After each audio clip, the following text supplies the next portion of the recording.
Então vamos lá. Vamos agora para o livro de Atos dos Apóstolos. E o que acontece? Dentro dos evangelhos, fala-se a respeito de Cristo, de todo o seu trabalho, a evangelização, as curas, os milagres e tudo mais.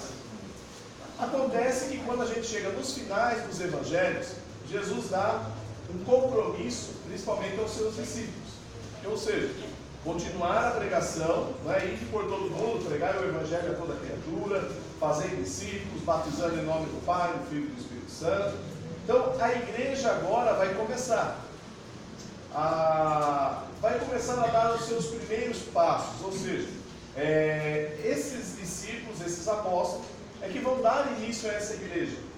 Então, o que acontece? Quando a gente lê Atos dos Apóstolos, é justamente a finalização de Cristo subindo aos céus e deixando agora o espaço justamente para a igreja. Principalmente agora começa com os apóstolos, os discípulos, pessoas sendo separadas para ajudar dentro dessa obra. E o que acontece? A gente vai perceber que aquilo que Cristo queria no início não é o que acontece em Atos dos Apóstolos. Porque às vezes a gente tem aquela ideia de que quando Cristo entregou a igreja para os apóstolos, foi uma bênção. E na realidade não foi bem assim. Houve certas divergências, houve certas separações. E já começam a divisão das igrejas. Então por quê? Por questões doutrinárias, por questões de pensamento, por questões de saber se realmente aquilo que Cristo queria ou se não era, se é o que tem que seguir a lei, se não tem que seguir a lei. Então nós vamos ver todas essas dificuldades dentro do livro de Atos. O que é lindo e maravilhoso dentro da palavra é justamente isso. Por quê? A Bíblia ela não trata assuntos, por exemplo, se eu fosse escrever um livro sobre a história do meu ministério, eu não ia colocar os pontos ruins. Ia? Acho que não. Ia contar só as bênçãos. Não é? Ou se eu ia contar um ponto ruim, mas contando a finalização dele. A Bíblia não, ela conta realmente tudo o que aconteceu. E quando a gente percebe dentro do Atos dos Apóstolos, o próprio Lucas, que é o escritor, e eu vou mostrar para vocês que é ele o escritor, você percebe que ele dá ênfase a todos os pontos. Então, uma coisa assim, imagine Lucas como um investigador, ele escreve o seu livro lá, o Evangelho de Lucas, ele escreve lá como sendo o primeiro tratado, ou seja, ele vai buscar o conhecimento a respeito de Cristo e vai trazer e destrinchar tudo aquilo que aconteceu. E o detalhe de Lucas é que justamente ele faz uma investigação. Então, se por exemplo, eu fico imaginando Lucas chegando na cidade de Jerusalém, ou principalmente da Judéia, os lugares que Jesus passou, ele vai atrás das pessoas que Jesus falou, ou que Jesus curou, e ele traz mais detalhes. Por quê? É aquela situação assim, você consegue observar da própria pessoa dando detalhes dos assuntos, diferente dos outros, que às vezes quem está de fora, por isso que a visão dos três livros é diferente, porque cada um está olhando de uma forma, cada um tem uma visão, e quando você vê Lucas, ele vai buscar o assunto, então ele vai buscar dentro da questão do cego, muitas vezes aparecem os nomes, porque ele é investigativo. Quando ele termina o seu livro, ele continua com os apóstolos. Por quê?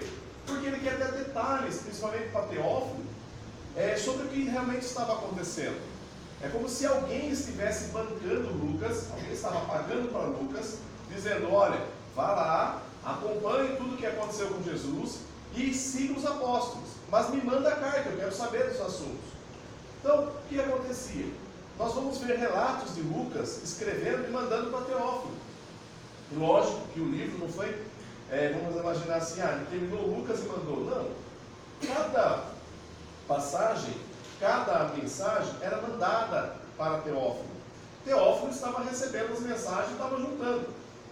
Logo após os apóstolos, os pais da igreja já começaram a imaginar que precisava isso tudo ser guardado, isso tudo ser preparado. Então, foram juntando todos os livros e aí que acaba surgindo aí os livros de Lucas e o próprio livro de Atos dos Apóstolos, tá? Olha que interessante. Abra isso, o Evangelho de Lucas.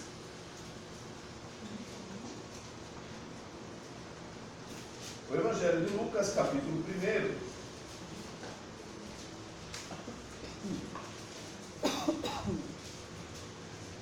verso 1 em diante, que diz assim, ó.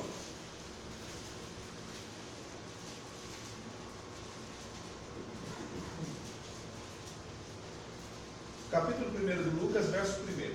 Tendo, pois, muitos empreendido por em ordem a narração dos fatos que entre nós se cumpriram, segundo nos transmitiram os mesmos que os presenciaram desde o princípio e foram ministros da palavra. Quando ele fala entre nós, é porque ele estava junto, ok? E pareceu-me também a mim conveniente descrevê-los a ti, ó excelentíssimo Teófilo, por sua ordem, havendo-me já informado minuciosamente de tudo, desde o... Então, quer dizer, minuciosamente, quer dizer, ele vai pegar todos os detalhes, para que conheças a certeza das coisas de que já estás informado. Então, Teófilo já estava informado a respeito de Cristo, e agora Lucas, que já estava presente na região, já começa a mandar mensagens para Teófilo. Então ele vai começar a mandar as cartas, vai começar a mandar as partes do seu livro para Teófilo. E Teófilo agora vai começar a receber as mensagens. É o WhatsApp da época. Ok? Só que manualmente.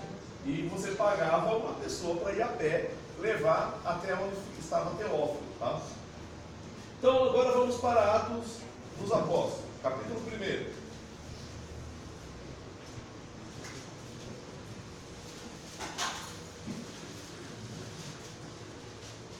Capítulo 1, verso 1.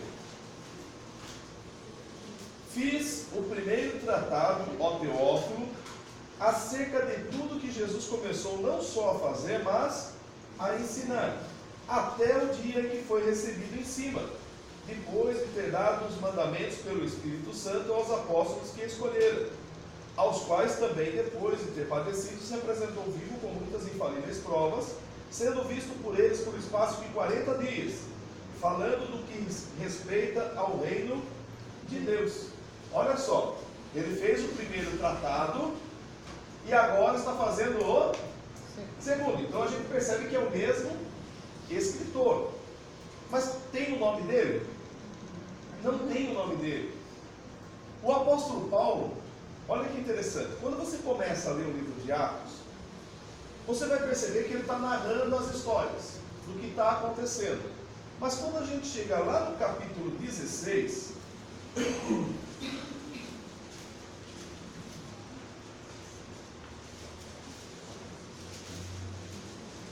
lá no capítulo 16, Lucas ele está com os apóstolos, Pedro, Tiago, João, está todo mundo lá, ele está escrevendo todos os fatos que estão acontecendo.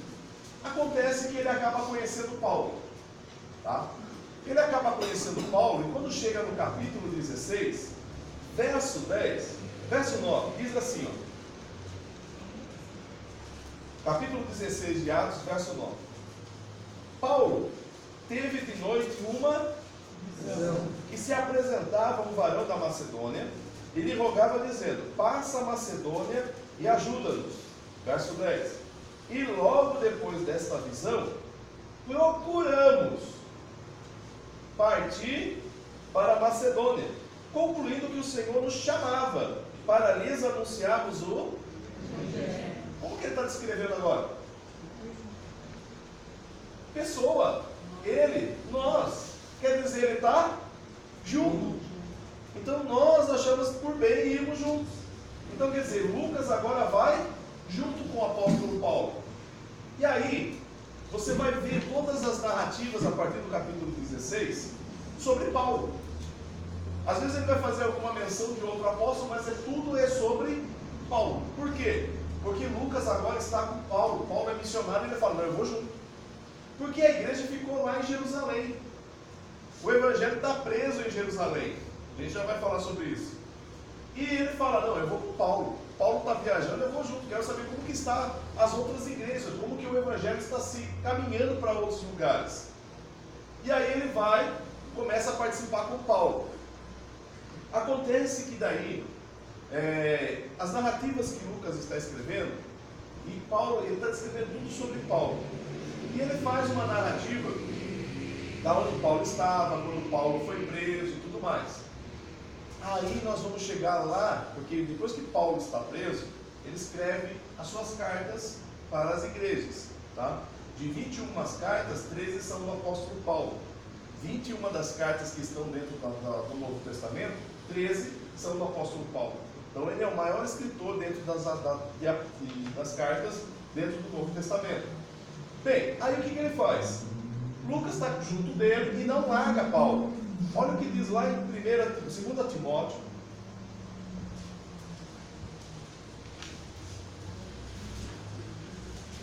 Timóteo, capítulo 4.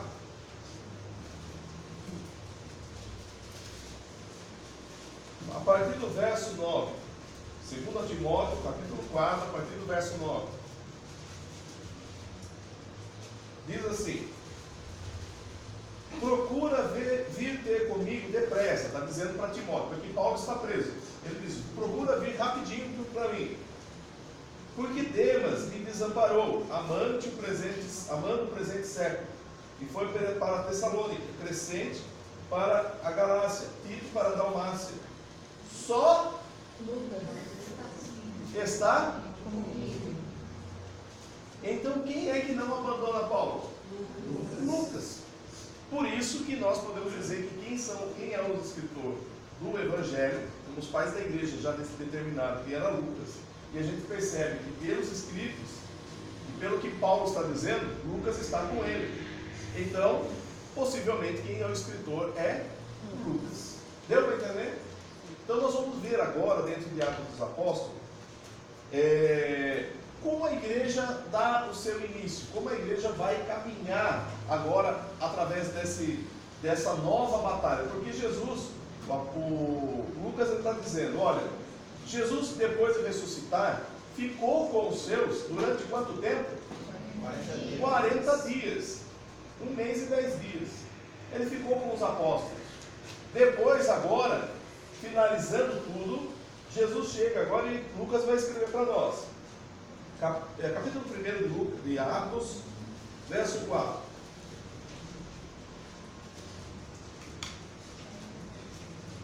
E estando com eles, determinou-lhes que não se ausentassem de Jerusalém, mas que esperassem a promessa do Pai, e disse ele: de mim ouvistes. Que promessa é essa? Que promessa é essa? Derramamento do Espírito Santo. Só que, espera um pouquinho, nós precisamos entender principalmente o que é ter o Espírito Santo e o que é ser batizado com o Espírito Santo. Eu sei que às vezes em muitas denominações eles determinam da seguinte forma: que o batismo do Espírito Santo é o mesmo que ter o Espírito Santo. Então, se eu posso, a partir do momento que eu aceito Jesus, eu já sou batizado com o Espírito Santo. Não é bem assim que a palavra de Deus nos mostra, tá? E eu vou mostrar isso para vocês. Por quê? Para que vocês entendam que há uma grande diferença. Olha só no Evangelho de João, no capítulo 20, verso 22. Só dá uma voltada nas folhas aí.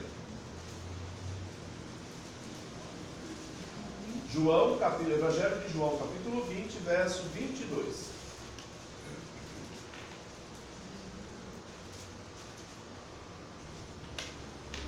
Lá no capítulo 14, 15, 16, Jesus está dizendo aos discípulos que eles vão receber o Espírito Santo. Que o Espírito Santo vai estar com ele, vai ser o Consolador, que eles vão ser batizados no Espírito Santo, que vai ser poder para testemunhar e tudo mais. Isso tudo está lá dentro do Evangelho de João, tá? 14, 15, 16, 17. Jesus fala sobre o Espírito Santo. Agora, Jesus ressuscitou. Apareceu para Maria Madalena, que foi a primeira lá que tentou segurar ele. Ele falou: olha, avisa eles que eu vou encontrar com eles lá no lugar que eles estão reunidos. Maria avisa, eles estão reunidos, Jesus aparece no meio deles. É a primeira aparição que Jesus está. Não, é a segunda aparição. E aí quando Jesus aparece, olha o que diz aí. Não, é a primeira aparição, desculpa. Capítulo 20, verso 22. E havendo dito isso, fez o quê? E disse-lhes: então, espera um pouquinho. Os apóstolos estavam ali, Jesus chegou e assoprou sobre eles. E disse: recebei o Espírito Santo. Eles falaram em línguas? Não. Eles apenas receberam. O que acontece conosco quando aceitamos Jesus? A gente recebe o Espírito Santo. Por isso que faz toda a diferença. Não sei se você, quando aceitou Jesus, lembra? Você percebeu o soprinho de Jesus sobre você? Não? Hã? Teve soprinho? Não, mas é automático. Por quê? A partir do momento que você recebe a Cristo, o Espírito Santo faz morada em você. E aí o apóstolo Paulo, depois ele vai escrever lá em Coríntios, dizendo o seguinte: ei, vocês são templo do Espírito Santo, porque ele habita em vós. Então uma coisa é ter o Espírito Santo. Então todos receberam, mas não falaram em línguas, não tiveram a manifestação do Espírito sobre a vida deles. Mas eles receberam. O Espírito Santo agora está com eles. Então vamos ver agora a situação como vai ocorrer. Aí no verso 5, no capítulo 1 de Atos.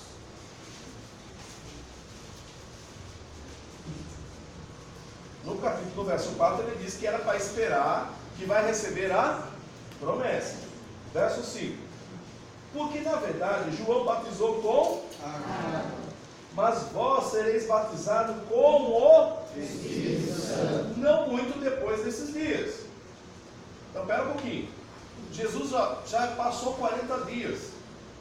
Deu para entender? Já passou 40 dias.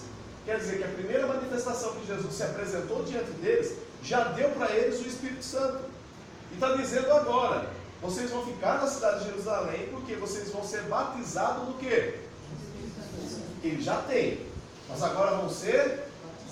O que é batizar? O que é batizar?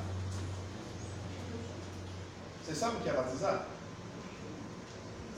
O que é batismo? É tibum mesmo. É o quê? Batizar. O que é batizar? Imersão. É eu afundar dentro d'água. Eu posso ter o Espírito Santo, mas eu preciso o quê? Mergulhar no Espírito Santo. Pense o seguinte comigo. Eu tenho um copo com água. Esse copo está com água, ok? O copo está cheio. Mas eu tenho uma bacia maior, cheia d'água. E eu pego esse copo e jogo ele lá dentro. E o que acontece? Aqui tem água, aqui tem. Só que aqui tem diferença desse aqui? Esse aqui está como? A água está? E aqui? Não está apenas dentro. Está também? Total. Ele está mergulhado dentro do Espírito Santo.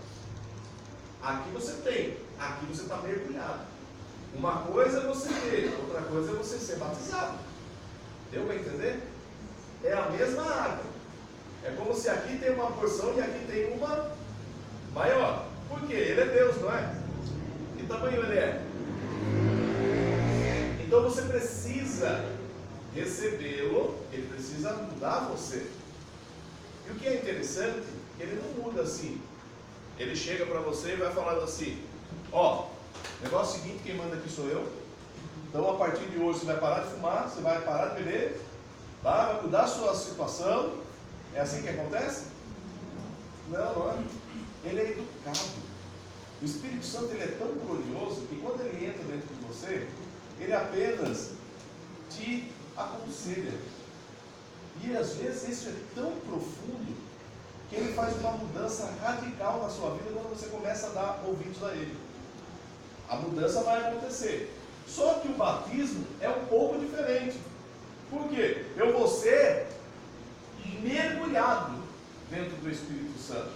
Ele não vai apenas falar aos meus ouvidos. Ele não vai apenas me orientar. Ele vai tomar conta de mim. E nesse tomar conta, ele vai te usar. Por quê? É a necessidade que o Evangelho precisa. Para quê? Para que vocês sejam testemunhas, fiéis e verdadeiras. Deu para entender? Vou explicar por que há a manifestação do Espírito Santo. Então vamos lá. Então Jesus assoprou sobre eles, então eles foram cheios, receberam. Agora Jesus está dizendo que eles vão ser batizados, eles vão mergulhar no Espírito Santo. E isso não dá para ver. E isso não dá para ver. Só sentir. Só poder. Deu para entender? Então vamos lá. Verso 6. Aqueles, pois, que haviam reunido, perguntaram-lhe, dizendo: Senhor, restaurará tu neste tempo o reino a Israel? E disse-lhes: Não vos pertence saber os tempos ou as estações, que o Pai estabeleceu pelo seu próprio poder. Então, só um pouquinho agora da sua atenção, porque quando a gente chegar em Apocalipse, a gente vai ter que voltar nesse ponto. Por quê? A preocupação deles é: Jesus vai subir. Mas a preocupação é: ele vai restabelecer o reino já? Por quê? Se você pegar as contas que Daniel fez de Jeremias, do livro de Jeremias, pegar as contas que Daniel recebeu do anjo, e restabelecer o ponto que Jesus está dizendo que ele é o Messias, então não vai faltar muito. Então, qual era o pensamento dos apóstolos? Bem, se ele vai restaurar, então quer dizer que ele vai subir e em breve voltará. Não foi o que ele prometeu? Eu vou para o meu Pai, porque na casa do meu Pai há muitas.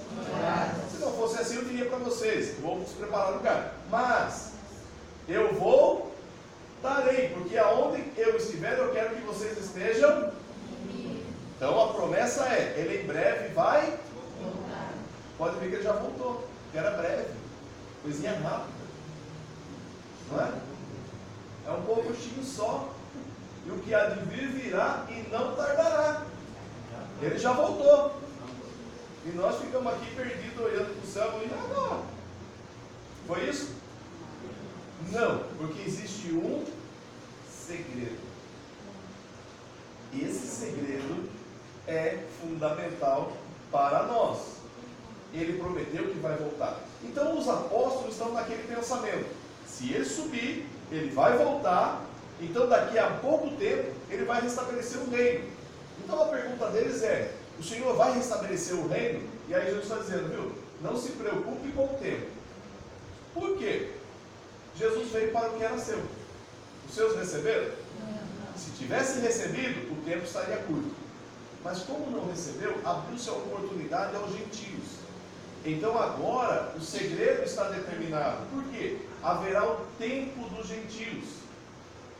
E esse tempo nós vamos perceber ao longo das datas que a promessa vai ser cumprida. Mas primeiro precisa ser cumprida o tempo dos gentios. Para os judeus eles não conseguiam entender isso. E aí o apóstolo Paulo, lá em Romanos capítulo 11, vou contar um segredo para vocês, mas não conto para ninguém, tá? Romanos 11, verso 25.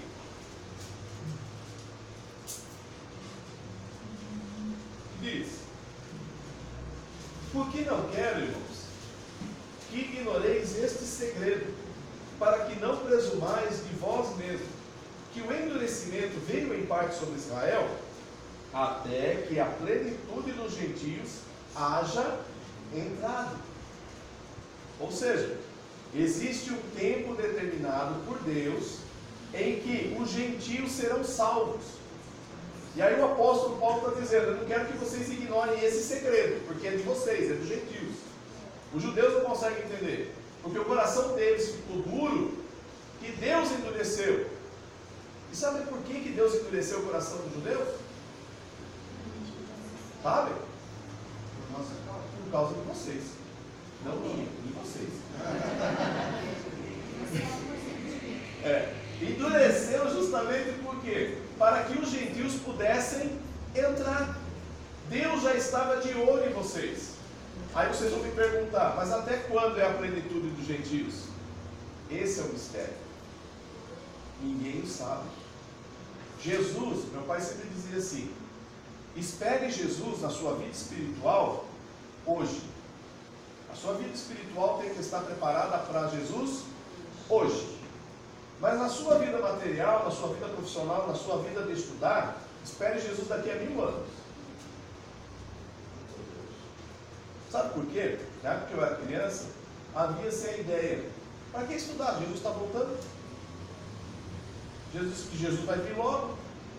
E meu pai falava assim: eu já estou ouvindo que Jesus vai voltar, filho. Ó, lá atrás. Faz tempo. Então eu tenho que estar com a minha vida espiritual preparada para agora. Quem garante que amanhã você vai acordar vivo? Vai que Jesus te chama. Não é? Você vai participar do arrebatamento, mas de outra forma. Mas a gente tem que estar preparado. Mas a minha vida profissional, a minha vida de estudar, eu tenho que saber que Jesus vai voltar daqui a 1000 anos.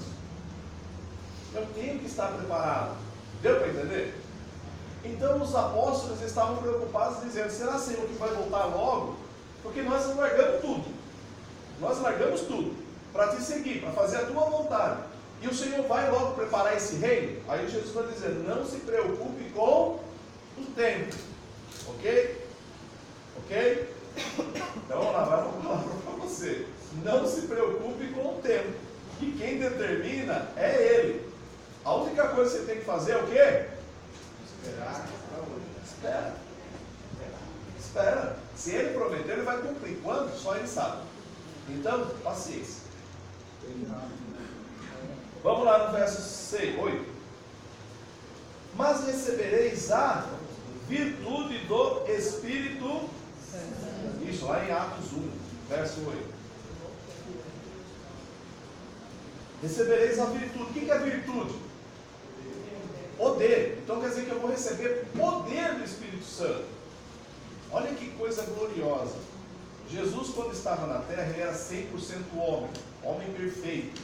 Coração sem pecado. Agora ele está dizendo que nós, como pecadores, ou que alguém deixou de pecar? Alguém hoje conseguiu? Conseguiu chegar íntegro aqui hoje? Levantou desde ontem, tá hoje, mas não, hoje eu estou santo, viu, irmão? Até o meu lenço, quando passa, cura. Ou seja, quem chegou hoje pode dizer que também está em pecado. Mas ele está dizendo que mesmo essa situação, você crendo nele, você vai receber poder do Espírito Santo. E ele vai fazer com que você faça milagres. Olha que coisa extraordinária. E diz assim: que há de vir sobre vós, e ser-me-eis o quê? Tanto em Jerusalém, como em toda a Judéia, Samaria e até os confins da terra. Por onde eu passar, se eu tenho o Espírito Santo, recebi esse poder, eu sou testemunha. Eu não dou escândalo aí afora. Por quê? Porque eu sou testemunha. Por onde eu passo, alguém olha e diz: esse é um servo do Senhor. Essa é uma serva do Senhor. Testemunha. Porque tem o Espírito Santo. Amém?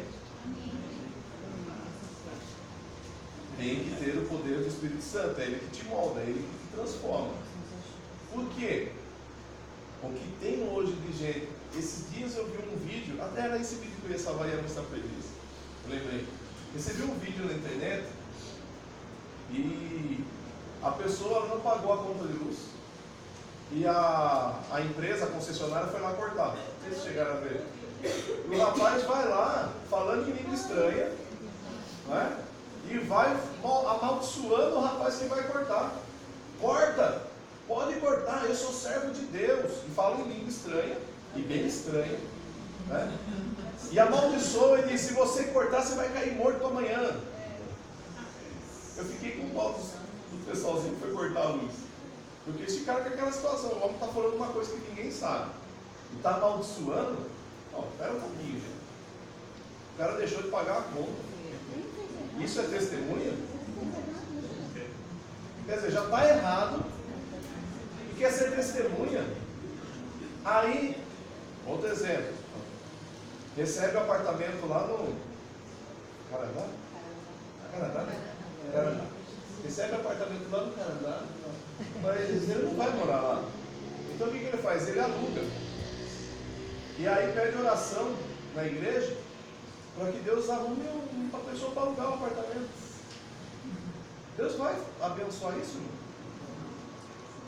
Se você sabe que o Canadá foi dado para quê? Para as pessoas que são carentes, para poder estar morando lá, e é proibido alugar, ainda pede oração na igreja. Para Deus abençoar e mandar arrumar. Irmão, pare, pelo amor de Deus. Que testemunha é esse? Se nós temos o Espírito Santo, ele tem poder sobre nós. Eu vou dar testemunho. Por onde eu passo, ninguém pode falar mal de mim. Quer dizer, poder pode, né? Mas não há nada que aponte e fale alguma coisa contra. Esse é o cuidado que nós temos que ter. Por isso, eu falo, às vezes, quando eu vejo, é o Espírito Santo, irmão, está falando em línguas. Cuidado, tá? Porque às vezes pode até o Espírito Santo abençoar e batizar, mas a pessoa vai mudar de vida. Isso vai acontecer. Se não mudou, aí eu já fico com o pé atrás. Como que pode? Então, nós precisamos tomar muito cuidado. Tirando isso, tem outras coisas que a gente, às vezes, só de observar, você vai ver que realmente não houve mudança. E aí a pergunta é, será que foi o Espírito Santo? Ou será que foi emoção? Eu lembro quando uma vez que eu fiquei 7 anos pedindo a Deus o batismo do Espírito Santo. E Deus acertava todo mundo ao meu redor e eu não acertava. Eu acho que a mira dele estava meio ruim. E até ontem eu comentei aqui na igreja, que eu chegava no culto, o pastor falava, não, vamos fazer uma oração para quem quer receber o batismo do Espírito Santo. Aí ia todo mundo lá na frente, eu ia. A pessoa na frente falava em línguas, do meu lado, do outro lado, de trás, e eu lá e falei, meu Deus. Não é possível um negócio desse. Falei, o negócio é pessoal, não é? Ela sabe, eu chegava nervoso em casa e falava, é pessoal, Deus está fazendo algo contra mim. Que não é possível um negócio desse. Aí para vocês terem uma ideia, uma vez eu estava na igreja, o pastor falou, irmãos, alguém aqui quer receber o batismo do Espírito Santo? Eu dei uma olhadinha, ninguém levantou a mão, eu levantei e falei, epa, só eu, não tem como errar. Fui lá na frente, dobrei o joelho, o pastor falou, irmão, nós vamos orar porque Deus vai batizar com o Espírito Santo. Eu estou ali crendo, falei, não tem ninguém do meu lado, agora é só eu, não tem como errar. Falei, ó Jesus, eu estou aqui. Aí o pastor cai na besteira e fala, tem alguém que gostaria de aceitar Jesus? Aí eu dei aquela olhadinha para trás e falei, acho que não tem não. Aí eu ansioso para receber o batismo do Espírito Santo. Aí eu olhei e falei, não, daqui a pouco vem 2 irmãos carregando um bêbado. Bêbado. Trouxeram porque ele queria aceitar Jesus. Tinha acabado de passar na porta da igreja, o pastor fazendo um convite, ele quis se aceitar Jesus. Levaram o homem e deixaram ele do meu lado. O homem fedia, bêbado por completo. Faz a oração. Pense numa pessoa que voltou revoltadíssima com Deus. Quem vocês acham que falou em línguas?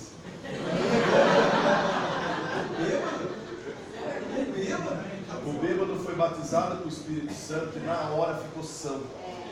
E daí o pastor entregou o microfone para ele e deu testemunho. Era desviado da igreja. A igreja toda se alegrou. Só teve um que saiu revoltado.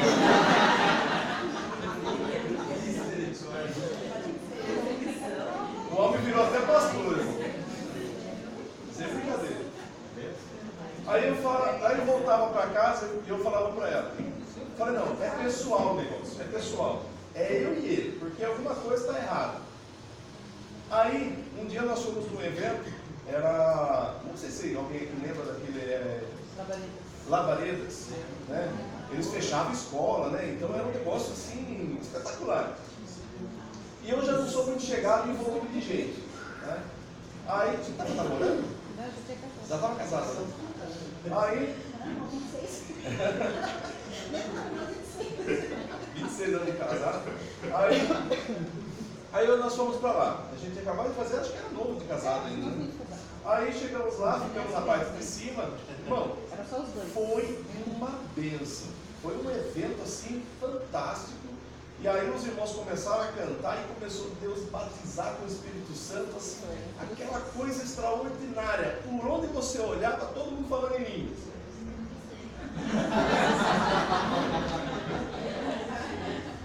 Sinceridade.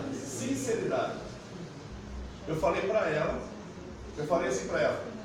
e ela falando em línguas. Ai, que lindo. Eu falei assim para ela, Lisa, eu vou lá fora da escola e eu vou esperar lá fora. Porque eu acho que eu não sou dessa igreja. Eu sou da igreja sorveteriana. Que eu estou gelado. Eu não estou sentindo nada. Eu vou embora. Eu vou esperar você lá fora. Quando acabar, a gente vai embora. E eu estava revoltado mesmo. Beleza. A hora que eu saí, o irmão dela percebeu que eu estava saindo. E Deus acabou impulsionando ele. E a hora que eu estava para sair do portão, ele veio correndo e falou assim: onde você pensa que vai? Aí eu virei, eu falei: eu estou indo embora, Eliezer, que era o nome do meu cunhado. Eu estou indo embora. Aí ele olhou para mim, me abraçou e falou assim: você acha que eu não quero te batizar? Eu falei: epa, agora já não é, acho que o Eliezer, né? Aí, a hora que eu percebi que era Deus que estava usando ele, aí eu comecei a chorar. Falei: Senhor, eu estou esperando, mas o Senhor não me acerta, o Senhor não. Aí ele disse assim: e você acha que eu não tenho poder para fazer isso? Eu falei: poder eu sei que o Senhor tem, mas o Senhor não faz. Aí, olha como ele era, né? Por isso que Deus trata comigo de certas formas, porque eu sou muito crítico, e ele já me conhece. E aí ele pegou e falou assim: então creia, e não passará muito tempo que você será batizado. Eu falei: amém. Aí chorei, fiquei alegre, tudo. Falei: Jesus vai batizar. Como esse tempo é complicado, né? Ele fala que vai batizar, mas a data ninguém sabe, é ele que determina. Aí um dia o pastor chega em casa e fala assim: irmão, tem um missionário aí na igreja que vai trazer uma mensagem, vamos lá. Fala: pastor, eu vou. A igreja enche, a igreja era pequena, a igreja enche, fica difícil. Tá? Não, vamos lá, insistiu tanto. E eu falando que não ia, e ele chegou na porta de casa: não, eu só vou sair daqui se for junto. Falei: então amém, então eu fui. Me arrumei e fui com ele. Cheguei lá, sentei na galeria da igreja, aí começou o culto e tal, aí o pastor foi pregar. O pastor, na hora que foi pregar, ele disse assim: irmãos, o Espírito Santo falou comigo que tem um jovem nessa igreja que já está pedindo o batismo do Espírito Santo faz muito tempo. E ele tem falado que até Deus está errando ele. Aí eu olhei para o lado e falei: meu Deus, sabe pregar assim, né? Aí eu falei assim: será? Aí ele falou assim: irmão, você está aqui hoje, né? E eu lá: eu estou, irmão. Aí ele falou assim: hoje Deus está dizendo que você vai ser batizado com o Espírito Santo. Eu falei: que glória, é hoje, então. Hoje, falei: a hora que ele fizer o apelo, eu vou correr lá na frente, porque hoje eu vou receber, porque eu acho que esse pastor vai pôr a mão na minha cabeça e eu vou receber o batismo do Espírito Santo. De lá de cima ele falou assim: irmão, vem aqui, quem quer receber o batismo do Espírito Santo, venha. Irmão, eu fui rapidinho, parecia a galeria, sem brincadeira. Parece que aquela igreja ninguém era batizado com o Espírito Santo. Foi todo mundo dobrou o joelho e encheu o corredor da igreja. Para você ter uma ideia, eu fiquei com o joelho dobrado na calçada da igreja, já com os pés na calçada, já quase perto da rua. Pensa numa frieza espiritual que baixou. Falei: nunca que eu vou ser batizado com o Espírito Santo. Eu pensei que o pastor ia pôr a mão na minha cabeça. Olha quanta gente. Aí começou a oração. Irmão, sabe aquela onda de poder assim que vem? Todo mundo falando em línguas. Começou aquela coisa linda, maravilhosa. E eu lá. De joelho dobrado, olhando. Aí me deu uma tristeza gigantesca. Eu comecei a chorar. Eu falo que hoje talvez eu saiba quem é esse irmão, mas eu não sei ainda com certeza. Eu estava com o joelho dobrado chorando. Esse irmão dobrou o joelho do meu lado, me abraçou e falou assim no meu ouvido: irmão Marcelo, hoje você vai ser batizado com o Espírito Santo, porque eu não vou sair daqui enquanto você não falar em línguas. Aí eu falei: então não vou passar a noite aqui. O irmão estava com fé e eu já era, não tinha mais graça. E aí ele abraçou e eu não tinha nem como levantar, porque o irmão realmente é forte. Ele me abraçou, segurou e falou: não, você não vai sair daqui enquanto não falar em línguas. Eu falei: ah, Jesus. E o homem começou a orar. Irmão, quando aquele homem começou a orar por mim, Deus começou a falar comigo. Ele começou a falar de tudo, ele me conhecia. Esse irmão me conhecia. Ele falou de todos os pontos que eu ia para receber o batismo com o Espírito Santo, em todos os cultos que eu fui para receber o batismo com o Espírito Santo, em todos os jejuns, em todos os cultos. E ele começou a falar, e ele falou: Senhor, o teu servo precisa receber o batismo com o Espírito Santo, o teu servo está clamando. E aí, conforme a oração dele, o meu coração começou a quebrantar. De repente, eu senti uma alegria enorme dentro de mim, e aquele braço do irmão ele se solta. Eu falei: mas espera aí, quando eu abri os olhos eu já estava falando em língua estranha. Ele se levantou e falou: glória a Deus. E eu até hoje não sei quem foi esse irmão, mas eu falo para vocês, o momento certo Deus faz acontecer. Então se você ainda não foi, creia, vai acontecer na tua vida. Mas amém. Mas vamos lá, então é poder para ser testemunha. Vai fazer a diferença? Vai.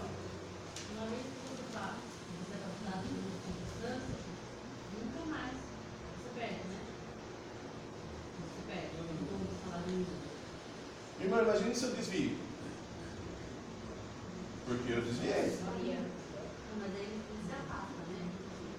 Quando você volta. Ele geme por gemidos inexprimíveis. Porque ele quer ficar com você. Então, eu falo assim: é um dom que Deus dá que eles não tiram, né? Assim, quando você se afastar. O dom não é meu. O dom não é meu. O dom é de quem? Então, se eu me afastei, eu vou ter o dom? Porque o dom não é meu, o dom é dele. Deu para entender? O dom não é virtude. Hã? Não é uma coisa assim, ó, fui batizado e batizado para sempre. Não, eu preciso ser renovado. Essa renovação precisa acontecer. Selado, né? Eu posso ser selado, mas eu posso perder. E eu preciso ser renovado. E eu falo por experiência porque teve a época que eu me afastei, justamente por questões críticas, e eu esfriei por completo. Não falava em língua, mas nem podia estar fervo, não falava em línguas, não tinha como. Até um dia que Deus falou comigo diretamente. Aí sim, aí eu recebi a renovação. Aí é diferente. Então quer dizer, o dom não é meu, é dele. Ele dá conforme a necessidade. Tá? Isso a gente vai ver depois com mais detalhes. Tá? Professor, eu não sei se é fake news, mas eu recebi um vídeo uma vez no WhatsApp, um rapaz que sofreu um acidente de moto, e daí a hora que ele estava lendo a Bíblia, ele começa a falar em línguas. Não sei se é um impacto que alguém que chegou a receber também. Ele começa a falar em línguas e daí ele vai falando, né, que a vida está próxima, está falando em línguas, daí ele termina de falar e Dá o último dá suspiro. um último suspiro, ó. Não sei se. E disse que ele era afastado pelo Evangelho, já tinha sido batizado, e outrora e já não estava mais. Pode acontecer, eu falo assim, eu não posso ser crítico e dizer que não é, porque é o Espírito Santo. Agora assim, Deus ele pode, que nem por exemplo, eu conheci um irmão, ele andando de bicicleta, andando de bicicleta, e ele pedindo o batismo do Espírito Santo, e Deus batizou ele andando de bicicleta. Não pode acontecer? Pode, né? Então, nesse momento, imagine, né, você sabendo que pode morrer, o cara não vai se arrepender? E Deus pode renovar, Ele pode dar dons espirituais, né? Pode acontecer? Pode ser para quê? Para ser testemunha. Então, um milagre pode acontecer. Batismo com o Espírito Santo só se evidencia com a línguas? Sim, já vou mostrar para vocês. Tá? Que algumas igrejas acham que é choro, acham que é riso, acham que pulou, já está sendo batizado no Espírito Santo. Existe muita infantilidade, vamos assim dizer. E o Espírito Santo não derruba ninguém. Tá? Quem cai é a pessoa, não é o Espírito Santo. Ah, mas o Espírito Santo derrubou. Não, o Espírito Santo não derruba, ele sempre levanta. Tá? A pessoa que cai. Tá? Então, assim, a gente tem que tomar muito cuidado. Imagina o seguinte: toda uma igreja tem a quina de cimento do púlpito. Camarada, o Espírito Santo vai fazer isso acontecer? Bem na quina da. Fica difícil, né? Então, aí o Espírito Santo está até matando no fundo, né? Então não dá. Professor, mas eu vi também. A unção do riso. Irmão, a unção do riso. Assim, a Bíblia nos fala que assim, os dons do Espírito Santo é para aquilo que for útil. Qual a utilidade disso? Você vai em qualquer stand-up, isso aí. Até de crente já fez stand-up, então não precisa ser de incrédulo. Tá? Mas vamos lá. Eu sei que vocês vão ter muitas dúvidas sobre o Espírito Santo, mas terminando o Novo Testamento, a gente vai entrar nessa parte da teologia sistemática, a gente vai tratar sobre cada um e sobre o que realmente é. Então não vou parar de entender nisso, porque a gente vai parar com mais detalhes, tá? Eu preciso terminar o Novo Testamento. Então vamos lá. Eu sei que às vezes você tem muitas dúvidas, todo mundo pensa e fala, não, mas peraí. Não se preocupe, a gente vai dar mais detalhes. Todo mundo diz, eu falo assim, tem muitos paradigmas que a gente tem que quebrar. Mas vamos lá. E quando dizia isso, lá no verso 9, vendo eles, foi elevado às alturas em uma nuvem e recebeu, ocultando a seus olhos. E estando com os olhos fitos no céu, enquanto ele subia, eis que junto deles se puseram 2 varões vestidos de branco, os quais lhe disseram, varões galileus, por que estáis olhando para o céu? Esse Jesus que dentre vós foi recebido em cima no céu, há de vir, assim como para o céu os viste ir. Primeiro eu fico pensando o seguinte, né? Jesus está ali presente. Estar com Jesus, tudo é maravilhoso, não é? Tudo acontece, você sabe que Jesus estando presente, as coisas vão acontecer. Agora imagine o seguinte, todo mundo lá em cima do monte, Jesus acabou de dar as últimas instruções que eles têm que ir para Jerusalém, ficar em Jerusalém até que do alto seja revestido de poder. Então não faça nada enquanto não for revestido de poder, ok? Beleza. E Jesus sobe, e eles ficam olhando. Subiu do céu. Alguém dá uma olhadinha para o lado e agora? Como é que faz? Se Jesus foi, o que nós vamos fazer? Tem que descer para Jerusalém. Por isso que Deus manda 2 anjos. E o que você está fazendo aí ainda? Olhando para cima. E tem crente que é assim. Fica olhando para o céu, até esperando para ver a hora que Deus dá para poder trabalhar. É ou não é? Não, eu estou esperando Deus mandar. Na hora que Deus falar, eu vou. Não. A ordem já foi dada, vai para Jerusalém, até que do alto seja revestido de poder. Aí o anjo diz para eles, viu? Vocês estão olhando para cima, mesmo Jesus que subiu vai voltar. Então agora faça o que ele mandou. Bem, eles vão o quê? Vão para Jerusalém. Bem, acontece no verso 13, que entrando subiram ao cenáculo onde habitavam Pedro, Tiago, João, André, Filipe, Tomé, Bartolomeu, Mateus, Tiago, filho de Alfeu, Simão, Zelote, Judas, filho de Tiago. 11 já estão reunidos. Todos esses perseveravam unanimemente em oração e súplicas com as mulheres, e Maria, mãe de Jesus, e com seus irmãos. Então, Maria, mãe de Jesus, e os seus irmãos. Ou seja, os irmãos de Jesus agora estão juntos. Mas acontece que Jesus chamou algum dos irmãos para ser apóstolo? Não. Beleza, está todo mundo junto lá. Verso 15. Qual era a ordem de Jesus mesmo? Então o que a gente tem que fazer? Ficar. Vamos atitude? Vamos tomar alguma responsabilidade? Não, né? Por quê? Vamos esperar. Se Deus diz que é para esperar, vamos esperar. Mas nós temos um dentro desse grupo que é meio ousado, não é? Que a gente já ouviu a história dele. Quem é? Então vamos lá.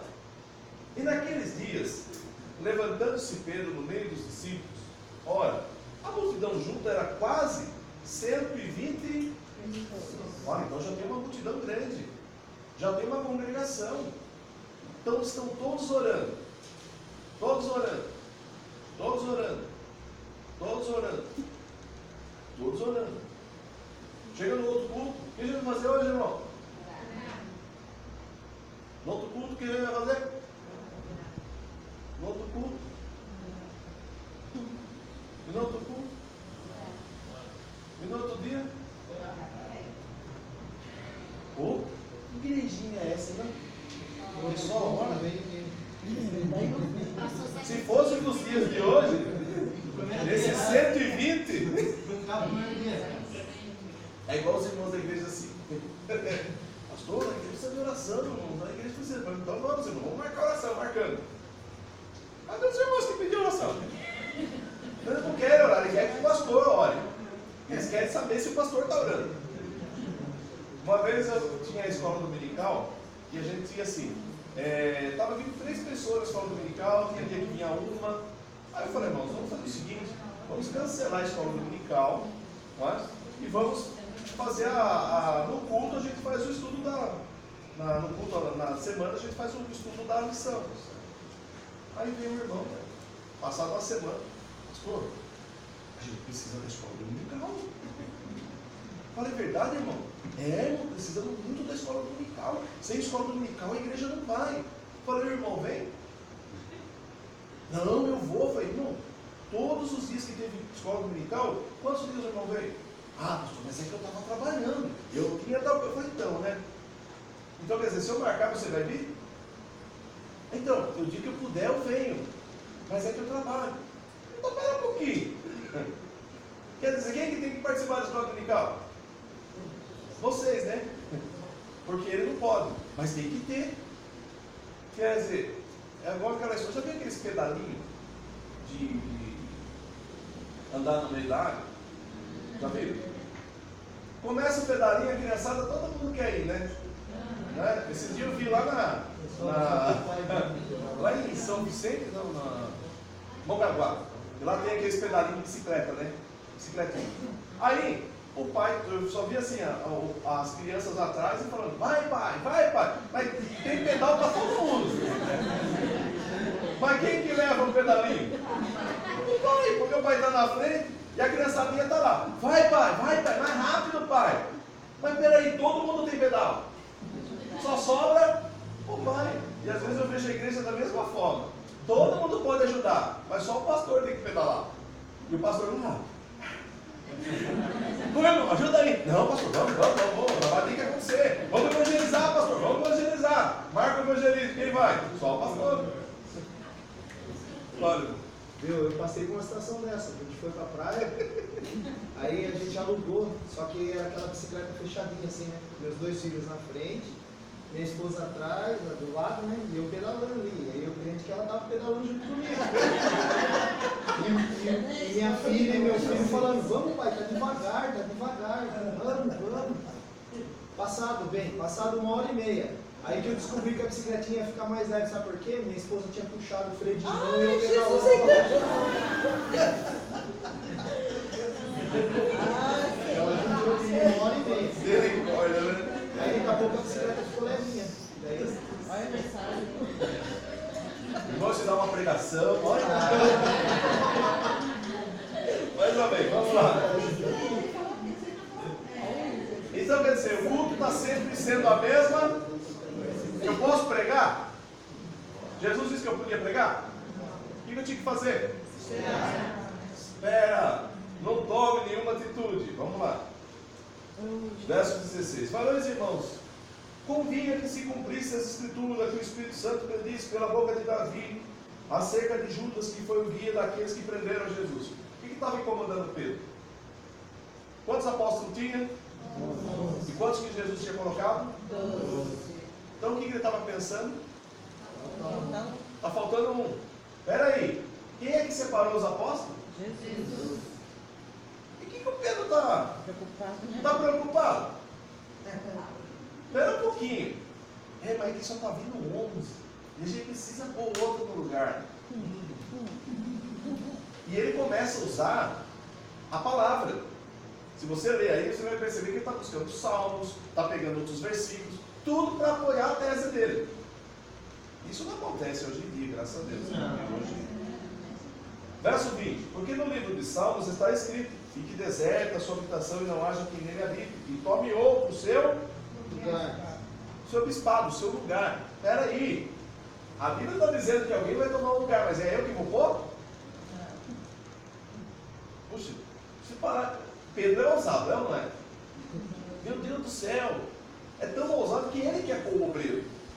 Ele quer separar o apóstolo. Bem, verso 21. É necessário, pois, que dos varões que conviveram conosco, todo o tempo que o Senhor Jesus entrou e saiu dentre nós, começando desde o batismo de João até o dia que dentre nós foi recebido em cima, um deles se faça conosco testemunha da sua ressurreição.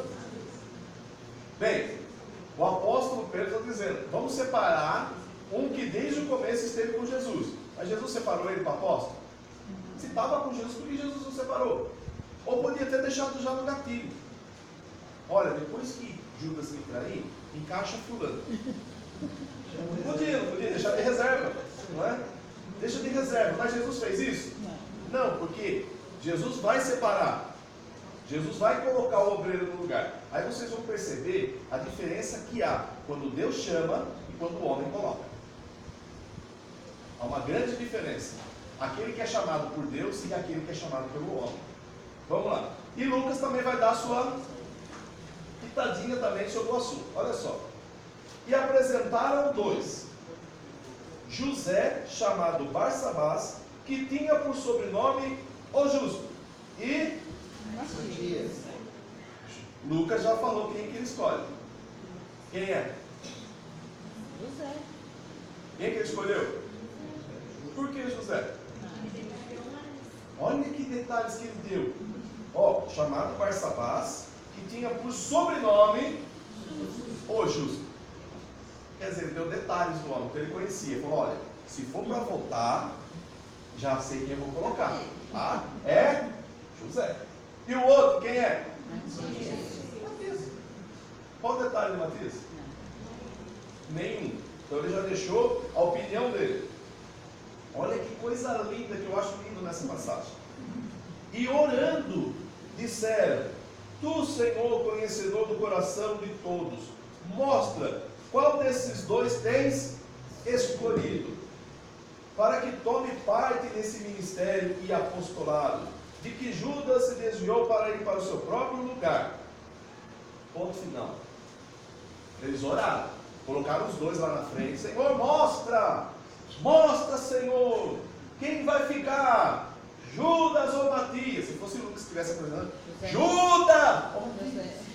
É José. José ou Matias? Fala, Senhor, qual dos dois? Deus falou? Irmão, depois de tanta oração, Deus não falou? Vamos lançar sorte. Vamos fazer um sorteio. Marca o nome dos dois aí. Bota o papelzinho. Tira. Lucas ficou revoltado. Quem saiu?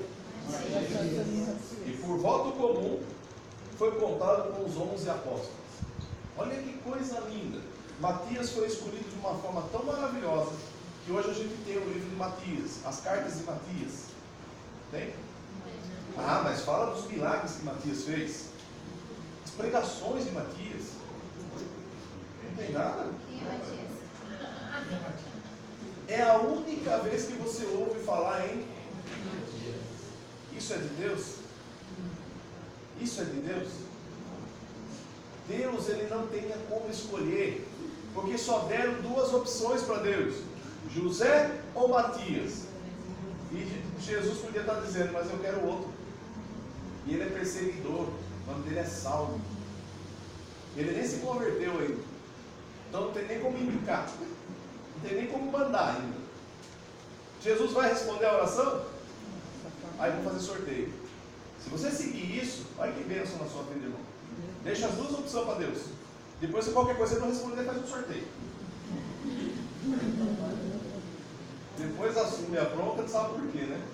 Então o que acontece? Você não ouve mais falar em Matias. É a última vez que você ouve falar em Matias.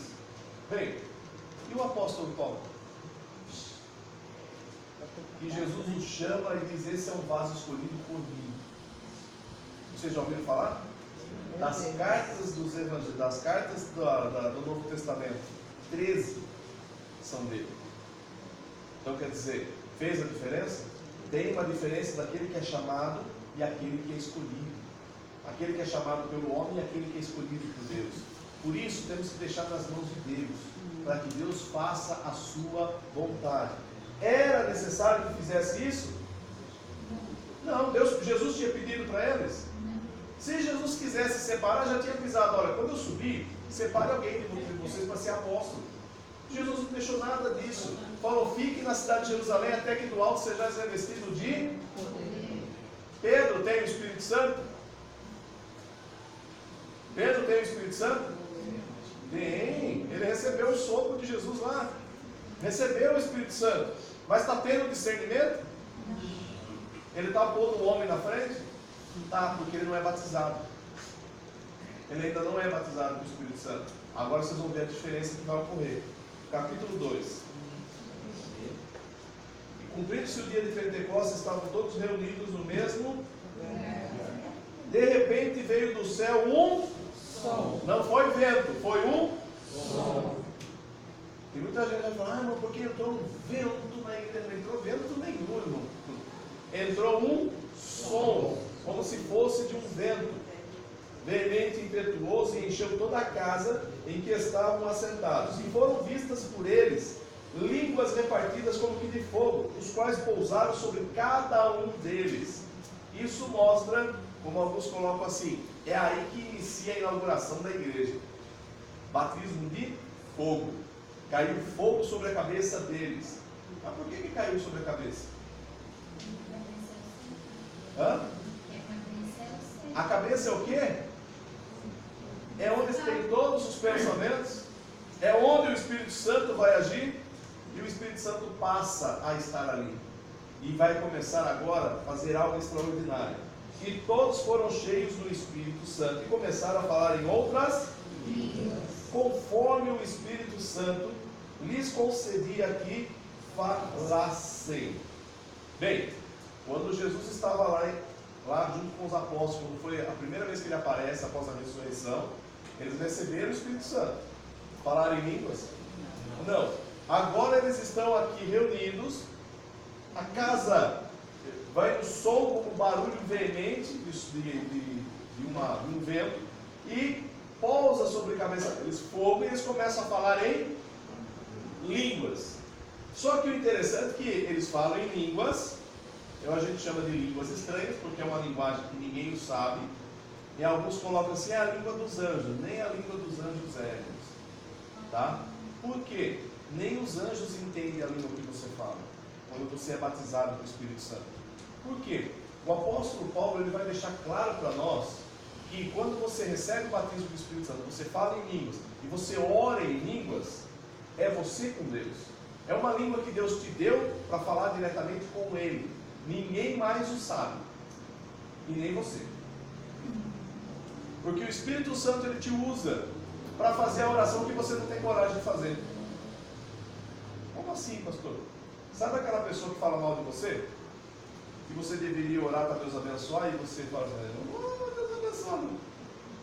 Sabe? Só que é o nosso compromisso, não é? Você está falando mal de mim, o que eu tenho que fazer? Orar por ela e abençoar ela. Aquele que está procurando o teu mal, o que eu tenho que fazer? Orar por ele, abençoar ele. Só que se deixar por mim, jamais eu vou fazer isso. E o Espírito Santo te usa. Ele fala. E ele coloca diante de Deus todas as situações. Aquilo que você não consegue falar, o Espírito Santo faz. E aí você vê o seu inimigo se prosperando, aquela pessoa que está falando mal de você recebendo bênçãos, e você fala, não, está de sacanagem isso, né? A pessoa está fazendo mal e está ainda sendo abençoada. E muitas vezes é por tua oração. Ah, então não vou mais orar em línguas. Vou cortar esse negócio. Mas ele te usa. Pastor, como fala assim, às vezes a pessoa tomada pelo Espírito Santo, começa a falar em línguas, e vem um interpreta para a igreja toda, né? Sim, é um dom de interpretação. Mas isso não pode acontecer. Aí o apóstolo Paulo ele deixa bem claro para nós. Não era meu propósito falar isso agora. O apóstolo Paulo diz assim: se todo mundo falar em língua estranha, o que vocês vão entender? Nada. Se eu chegar aqui e pregar em língua estranha, o que vocês vão entender? Então o apóstolo fala assim: então não fale em línguas. Porque se não tiver interpretação, de nada adianta. Eu prefiro chegar aqui com apenas 10 palavras que vocês entendam, do que vir falando em língua estranha. Língua estranha você pode falar, mas lá na sua casa. Você pode falar até na igreja, mas fique no seu lugar. Se não tiver interpretação, filho, quietinho. Para edificação própria, né? Para edificação própria. Se eu ficar aqui falando em língua estranha e tal, eu posso até me emocionar e falar em língua estranha, mas precisa ter interpretação. Se não tem, boquinha quieta. Por quê? Senão vai dar aquele barulheira toda e ninguém vai entender nada. Ainda ele fala assim: quem está passando do lado de fora, fala assim, só tem outro lá dentro. E a gente não entende nada. E vai que essa pessoa entra, ela vai sair edificada? Não. Ela vai ser chamada a atenção porque algo diferente está acontecendo. Mas ela precisa ouvir algo de discernimento, palavra que venham edificá-la. Aí o apóstolo Paulo fala assim: se alguém falar em línguas, que haja intérprete. Se não tiver, silêncio. Se um profetizar, todos param para ouvir. Que um ou dois profetizem, depois acabou. Não precisa mais que isso. Tudo tem que ser em ordem. Deu para entender? Nós precisamos tomar cuidado para não ficar somente nas minhas palavras. Vamos para a palavra de Deus, olha.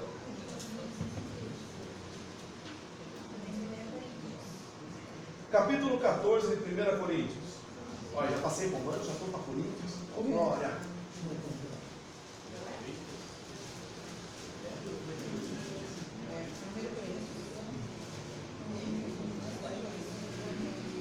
Vamos lá. 1 Coríntios.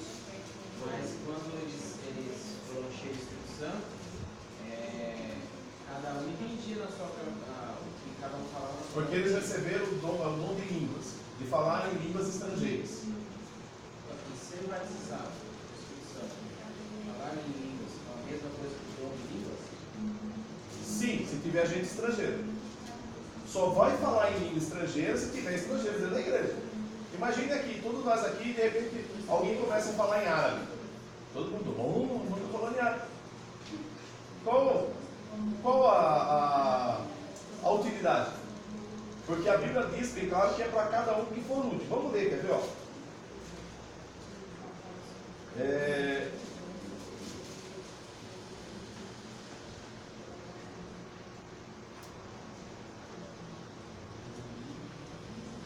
Capítulo 12, vai. 1 Coríntios, capítulo 12.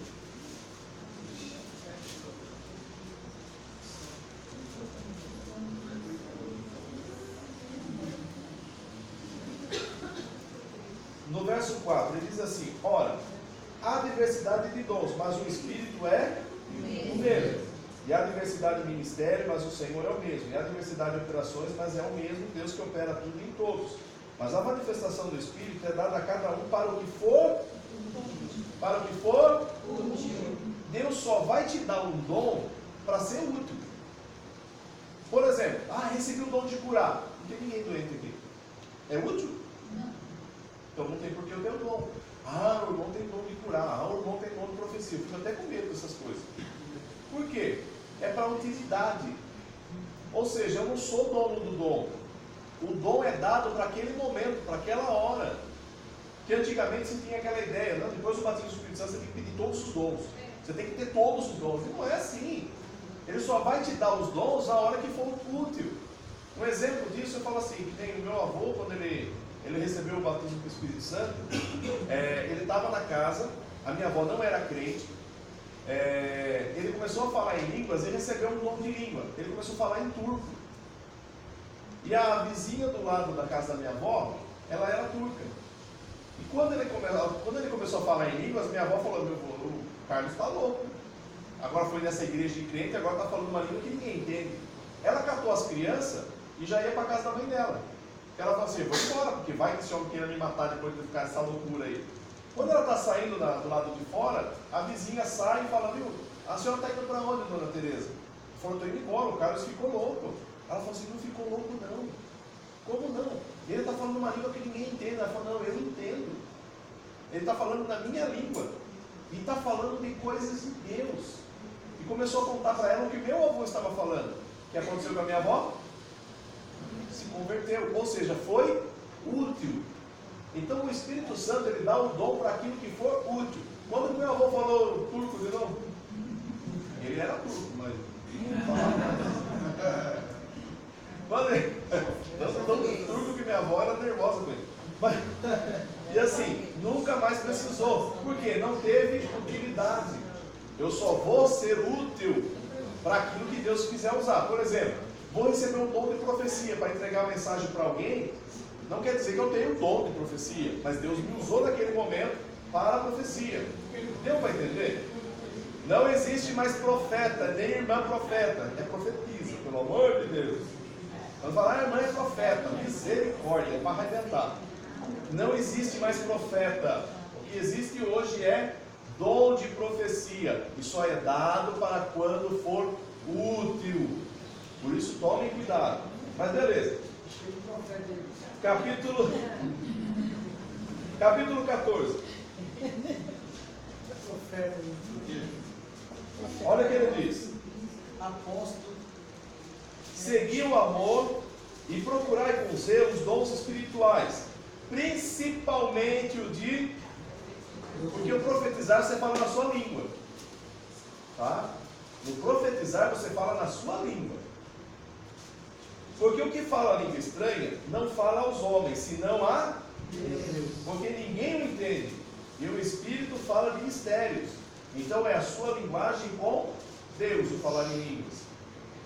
Mas o que profetiza fala aos homens para edificação, exortação e consolação. O que fala em língua estranha edifica-se a si mesmo. Mas o que profetiza edifica a igreja. Eu quero que todos vós faleis línguas estranhas, mas muito mais que profetizeis.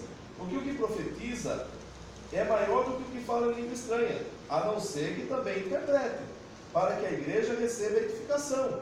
Ou seja, se tiver língua estranha na igreja, então que haja interpretação. E agora, irmãos, se eu for ter convosco falando línguas estranhas, que vos aproveitaria se vos não falasse, ou por meio da revelação, ou da ciência, ou da profecia, ou da doutrina? Quer dizer, eu já vi pregação inteira quase em língua estranha. E aí os irmãos, você viu que bênção, irmão? Que bênção. Está igual quando era na igreja católica e o padre falava latim. E não entendi nada. Você entendeu alguma coisa? Edificou alguma coisa? A pessoa será edificada, porque é de Deus, né? Se é que fala isso, né? Vamos lá. Da mesma sorte, se as coisas inanimadas que fazem som, seja flauta, seja cítara, não formarem sons distintos, como se conhecerá o que se toca com a flauta ou com a cítara? Está utilizando um som. Se alguém tocar a flauta e ficar desafinado, outro tocar de outro jeito, qualquer um, vai virar uma bagunça e ninguém vai entender nada. Porque se a trombeta der sonido incerto, quem se preparará para a batalha? Assim também vós. Se com a língua não pronunciares palavras bem inteligíveis, como se entenderá o que se diz? Porque estareis como que falando ao ar. Ou seja, qual o proveito? Nenhum. Há, por exemplo, tanta espécie de vozes no mundo, e nenhuma delas é sem significado.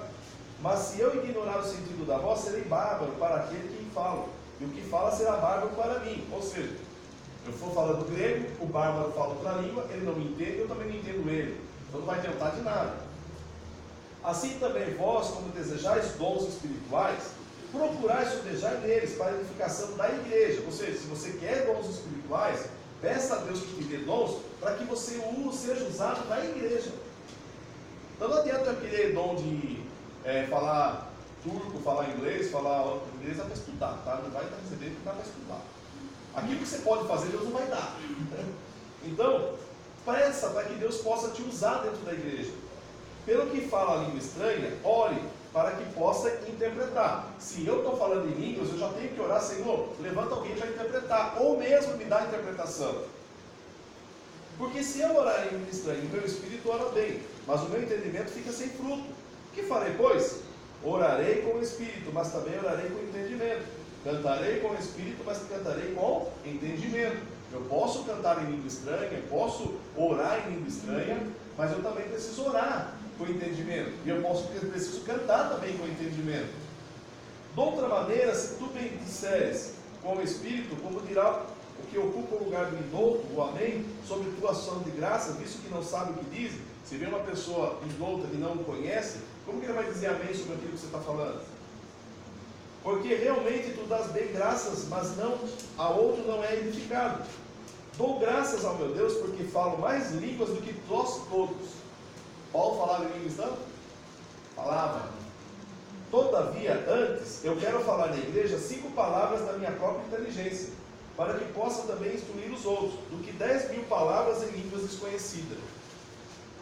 Irmãos, não sejais meninos no entendimento, mas sede meninos na malícia e adultos no entendimento. Está escrito na lei: por gente de outras línguas e por outros lábios falarei a este povo, e ainda assim me não ouvirão, diz o Senhor. De sorte que as línguas são um sinal não para os fiéis, mas para os infiéis. E a profecia não é sinal para os infiéis, mas para os fiéis. Então quando você fala em línguas, os outros vão ver e falar: que coisa estranha é essa? E quando ele chega, se tiver profecia, ele vai entender. Se pois toda a igreja se congregar num lugar, e todos falarem língua estranha, e entrarem os indoutos ou os infiéis, não dirão porventura que estáis loucos? Mas se todos profetizarem, e algum indouto ou infiel entrar, de todos é convencido e de todos é julgado. Os segredos do seu coração ficarão manifestos, e assim lançando-se sobre o seu rosto, adorará a Deus, publicando que Deus está verdadeiramente entre vós. Que fareis, pois, irmãos, quando vos ajuntarem cada um de vós, tem salmo, tem doutrina, tem revelação, tem língua, tem interpretação, faça-se tudo para... E se alguém falar em língua estranha, faça-se isso por 2, ou quando muito 3. E por sua vez haja... Mas se não houver intérprete, esteja calado e fale consigo mesmo e com Deus. E falem 2 ou 3 profetas, e os outros julguem. Então a profecia eu tenho que... Então se alguém falar em profecia, eu vou olhar e falar assim: irmão, essa profecia não é de Deus. É isso que acontece nas igrejas? Pelo menos 2 ou 3 têm que julgar. É isso que acontece? E falar em línguas também, ninguém fala em línguas. Porque se tiver que falar em línguas, o outro já interpreta. É isso que está acontecendo? Então nós estamos iguaizinhos à igreja de Corinto. Uma bagunça. Ok? Vamos tomar um café e a gente já volta.